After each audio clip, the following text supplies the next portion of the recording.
Hi everyone, welcome back to my channel. My name is Chia, and today I'm going to be doing another weekly reading vlog. They have to have an arranged marriage. That's one way to play with shadows. Give me a reason to root for them.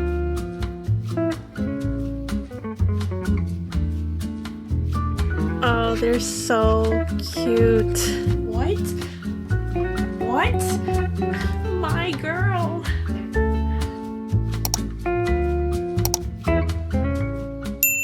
We are halfway through April and I did read a lot of my anticipated releases already, but I'm also going to include another one in this vlog. I didn't have a chance to read this when my other anticipated releases came out. I wanted to read Enchantra by Kaylee Smith. This is a part of the Interconnected Standalone. The first book was Phantasma. I read Phantasma last year. I absolutely loved it. This is sort of like more like a gothic romance, and the first book was very similar to Caraval because it's sort of like a sister duo where there's sort of like a event that comes into their town that, you know, there's a prize at the end with high stakes. There's like more dangerous games in here where we follow the sister to another location. She will not be participating in Phantasma. This will be a different game. And I heard this is more like a hide and seek game, and I'm interested to see, and I've been hearing so many amazing things, and I'm so excited to see what Genevieve's story is all in this and her love story with whoever she is paired up with. I want to see different games in this as well, and I have no doubts that this will be amazing. The other book I want to read in this vlog is The Rose Bargain by Sasha Payne Smith. This has been making its rounds lately. All I've been hearing is that it's similar to sort of how Cruel Prince was, how those fairies were. It's set in Regency time England. Imagine if it's Bridgerton, where there's seasons and you are presented to your future spouse. So I can't wait to see how this is. I've been hearing everyone rave about this because of the things that happen in here. I know that Emmy from What Emmy Reads read this and she loved it. I'm so excited to read this. And the last one that I'm hoping to get to is Our Infinite Fates by Laura Stephen. It's sort of like these two star-crossed lovers where they meet every single generation, and their love story spans years and years and years, and how they keep meeting each other every lifetime. They don't make it past their 18th birthdays or something because they keep unaliving each other.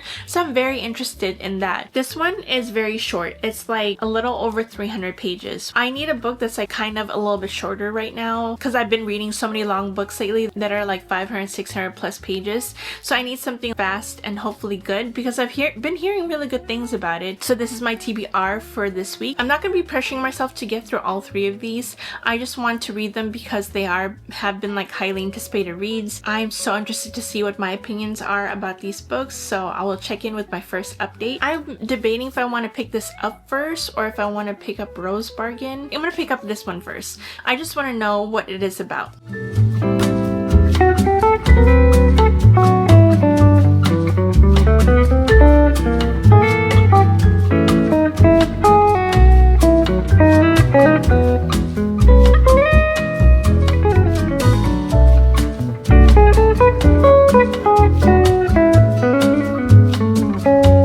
It's been a few days since the last time I checked in. I don't think I checked in at all actually, but I wanted to do an update because I made further progress in Enchantra, and I'm on chapter 29 and page 260. And this one, we don't take place in Phantasma, and this one follows Genevieve, who goes off to the country to find one of her mom's friends. She sort of like ends up finding some things about her mom. She has this need to find a connection that she kind of is sort of lonely. So she was sort of hoping to find other people that had her sort of like history with necromancy, and she ends up accidentally stumbling into this sort of game that this family has every single year, and it's called Enchantra. And set in a manner, and I like the game so far. It's not the same trials that it was in Phantasma. The trials are more like hide and seek kind of games where there's a seeker and then they have special rules, and then if you get caught you get unalived. There is only one way to play is to be a part of the Silver family, because the Silver family is the one who basically hosted. So she ends up stumbling into this family, and the only way for her to be able to get out alive is to play the game. And the only way she can play the game is to join the Silver family. A character named Rowan is one of the sons of the Silver family, and he proposes to her that they have to have an arranged marriage in order for her to be able to participate, and he says that they have to partner up. I'm liking it so far. It's just it was a little bit slow at the beginning. The first few chapters are just basically a setup of Genevieve's journey as she came about this whole entire Enchantra game. The problem I'm having with it a little bit is that like once her and Rowan partnered up to play into this game,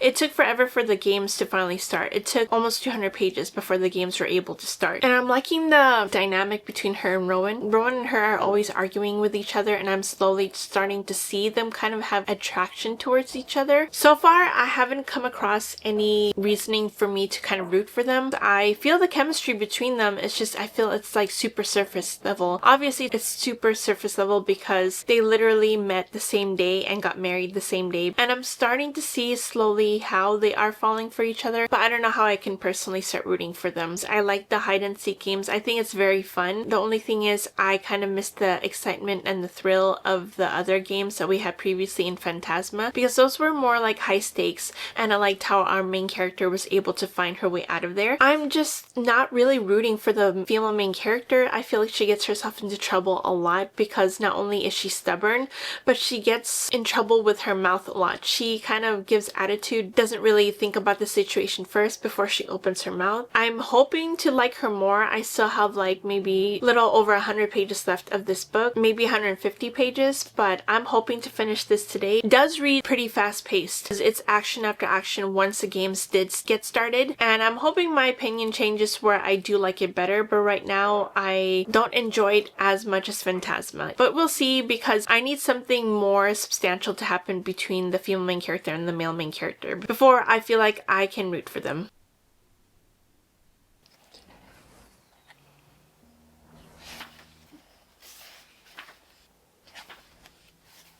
That's one way to play with shadows.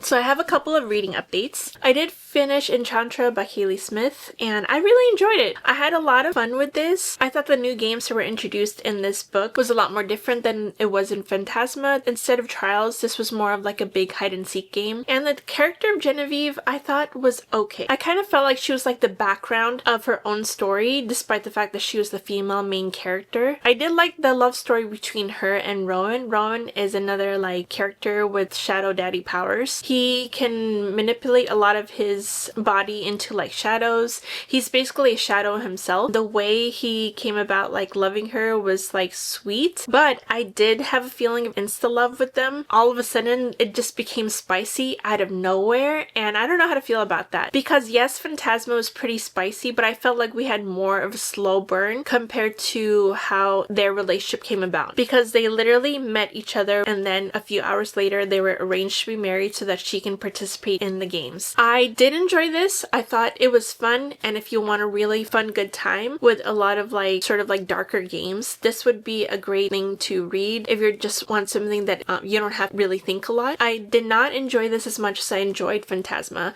I think Phantasma is still superior because I loved the games more and I felt more chemistry between Ophelia and Blackwell compared to Rowan and Genevieve.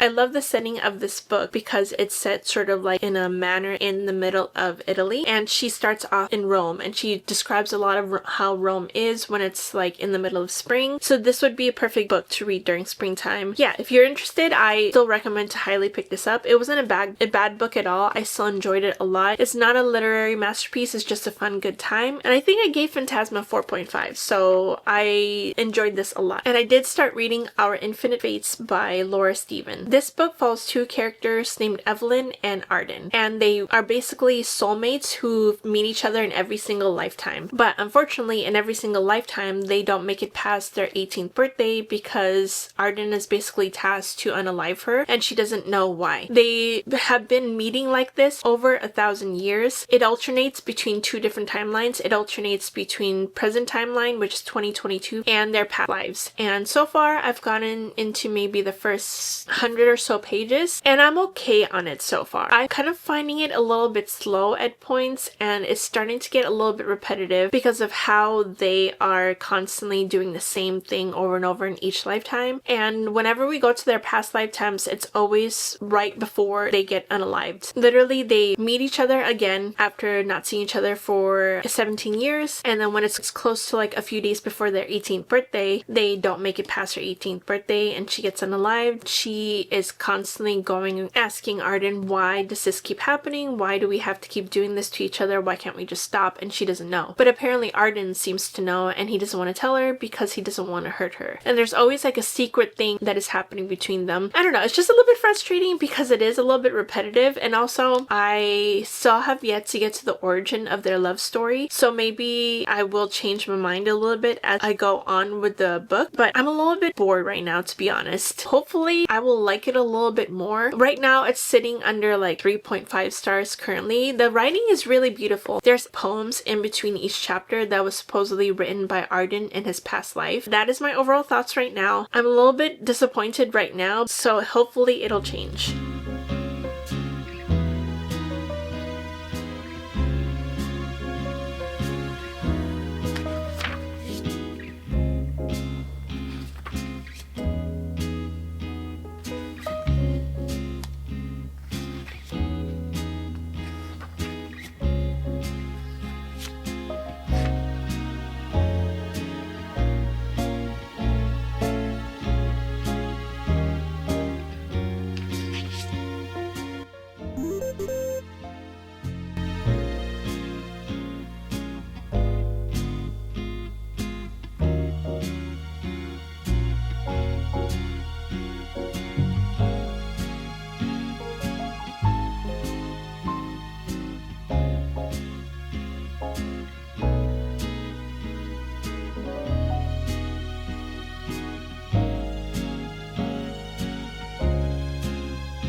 I finished Our Infinite Fates, and unfortunately, I'm gonna have to give this a 3 stars. I don't know what happened. I was so looking forward to this book, and it was written beautifully. It had such good potential. It followed two star-crossed lovers who can't seem to figure out what's going on, and I just felt like it was a big letdown, to be honest. There was a lot of things that I wanted more from the story, like for example, their origin story. Give me a reason to root for them. I want to be able to root for this couple, but if I'm just being plopped down in the middle of their love story and being told to root for them, I will not be interested. I felt like there was a lot more telling rather than showing for their love story. We're being told that they're in love with each other. We're being told that they care so deeply for each other. Yet I don't see it. I felt like Arden felt more for Evelyn than Evelyn did for Arden. Evelyn, I think her biggest worry was the fact that she was tired of having an unstable life.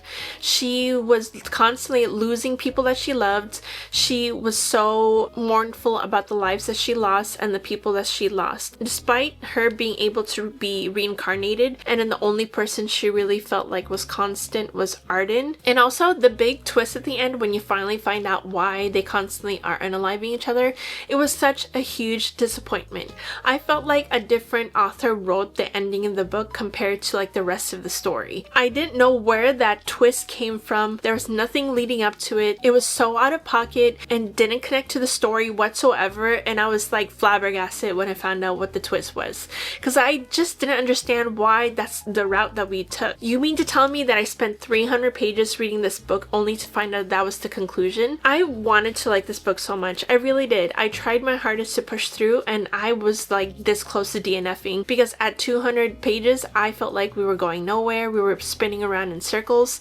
but since it was such a short book, I pushed myself through, and it was just not what I wanted at all, and it was not what I thought it was going to be. I don't know if I necessarily recommend it, because if you are looking for an epic love story, I don't know if this is it at all. I don't know if I'm going to keep this book or not because it's so pretty. It has the quote on it, "Maybe that's all love is in the end, an endless tempting of fate." And I felt like the writing was beautiful. I will willingly read another Laura Steven book when she comes out with more books, or I don't know if she has more books unless it's her debut novel. I think this is her debut novel if I remember correctly. Moving on, I did start The Rose Bargain by Sasha Payne Smith, and it's such a different turn of events because this one I'm enjoying more than I enjoyed Our Infinite Fates. I seriously went into this book not really like expecting a lot. I just thought it was just gonna be like a fun good time. What they're comparing this book to is if it's Once Upon a Time with all the whimsy plus Bridgerton, and during that season you come out, you find a suitor that you will marry eventually at the end of the season. That's at least what they hope for in this book, and it's sort of like also Cruel Prince in there too. I'm actually really liking it. I'm about 155 pages in,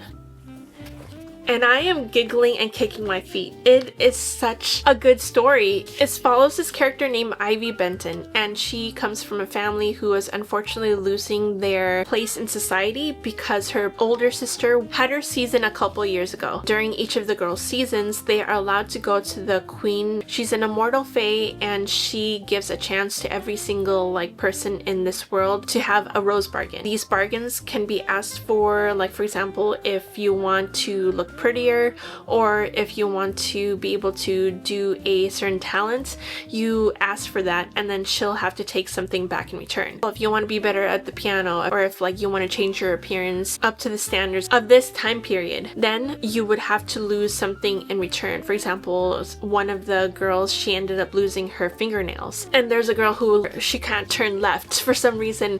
Can't turn left. During this season, the queen has announced that her son, who is another fae, has been presented to find a girl to marry in this season. And there's like a darker theme that is going on at the background as well. Also, it's like sort of like a combination of like sort of like The Bachelorette, because these girls have to compete with each other to get the prince's like attention. It's a little bit under halfway. It's a 385 page book. I can't wait to continue this. I had to stop myself from binging it last night. I'm hoping to finish this today. If not, then maybe tomorrow. It is a Monday today. I'm hoping to get a majority of the pages done today for this. I will do another update probably once I'm like done with it so that I can get more final thoughts in there.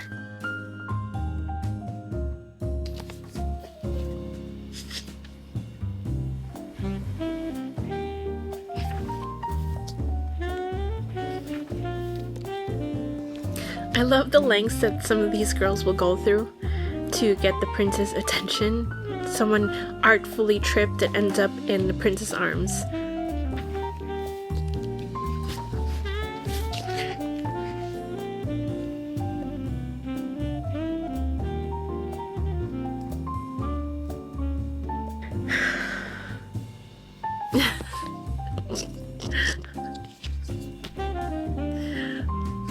Oh, they're so cute.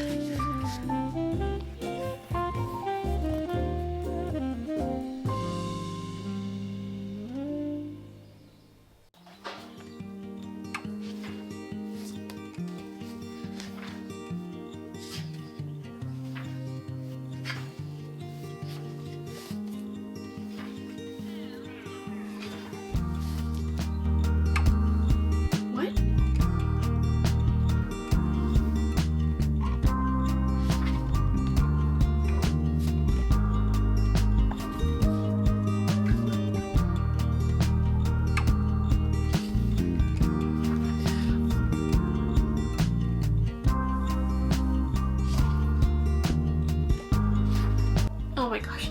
Oh, what's going on? Oh gosh. Guys, I'm scared.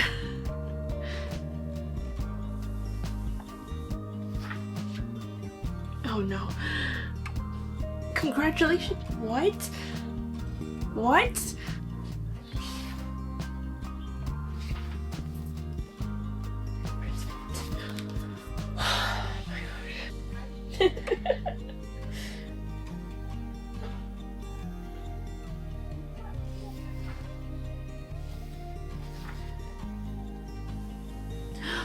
Oh,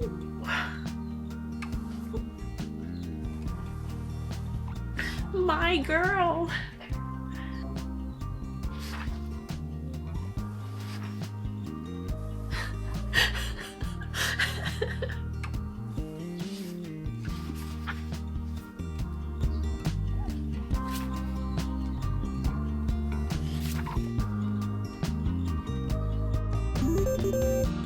I apologize if you hear any like mowing in the background. I picked the perfect time to film right now apparently, but hi friends. I just wanted to give a final update. It's Thursday and I intended to finish this vlog a couple of days ago, but I just didn't apparently. But I did finish this last night, The Rose Bargain, and I loved it.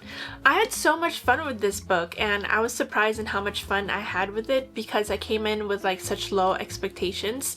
This book is definitely, if you liked the vibes of Cruel Prince, the Regency era, such as like Bridgerton, and this whole entire book follows the prospect of one girl named Ivy who gets herself into this competition to basically the prince's hand in marriage, and they have to go through all these like messed up trials that the queen basically makes them go through, because it's sort of like a selection kind of thing where the prince will only choose one of them to marry. But I never read the selection, so I feel like I would just connect it more to like The Bachelorette. This book was so much fun. I absolutely love the tension between her and then two of the male characters. It's technically a love triangle, but it's not. You'd have to read it to find out what I'm talking about. But this was so good. If you're just looking for a fun, good time and you need something like easy to just like binge, so yes, highly recommend this. I ended up giving it a 4.5. I was debating on whether I wanted to give it a 4.5 or a 5-star. There was nothing really wrong with it. It's just that I just didn't feel that it was a 5-star, so I gave it a 4.5. And I don't know if I showed you the Barnes & Noble edition that I got, but instead of like the pink cover that the usual cover is, it's the white one. It's so pretty because it has like the rose embossed in the front in gold foiling, and the end papers are just the painted flowers. But yeah, it's so good and I highly recommend, and I see what the fuss is about for this book. I think the only thing that I probably wanted to change a little bit more is probably a little bit more time with her and the main characters. Oh, and I also love the female friendships in this book. I thought it was gonna be like a typical catfighting kind of thing with like the females, but they actually had really good friendships and good relationships, and they took care of each other like sisters, and they were able to rely on each other because they were going through difficult things throughout the whole entire story. And I love that it focused on the female friendships and how it made it more positive rather than negative, which I absolutely loved. That's it for the end of this vlog. I hope you all enjoyed, and I'll get this up as soon as possible. I need to like edit it and everything. I'm gonna do a final recap of the books that I read in this vlog. So the first book I read was Enchantra. So I ended up giving this a 4-star. I don't know if I mentioned it earlier in the video. I enjoyed it. I thought it was super fun. It was the same fun as Phantasma, but I believe I like Phantasma a lot more because the trials I liked more, and also the vibes were a lot more gothic and dark in the first book, which I really appreciated, but this was good nonetheless. And then I read Our Infinite Fates. I gave this a 3.75. Like I said before, it was very disappointing. It was not to my expectations. It was definitely not for me because I just didn't like how the plot was executed. I think that was my number one problem. The writing's really good. I think I just wanted more fleshing out of the characters and also the love story, especially if you're going to make it the main subject. But I will continue to read her other books whenever she does come out with it, because I do think her writing is beautiful. I just didn't like the story that much. And then I read The Rose Bargain by Sasha Payne Smith. I think this was my favorite out of all 3 of this vlog. I was surprised by how much I loved it. If you take any recommendation from this video, I highly recommend this one. Pick this up right away. It's worth the hype, at least in my opinion. But that was the books I read in this weekly vlog. Thank you for coming along with me, and I hope you enjoyed. And if you want to see more like this, please like and subscribe. It really does help my channel a lot. And thank you for watching, and I'll see you all next time. Bye.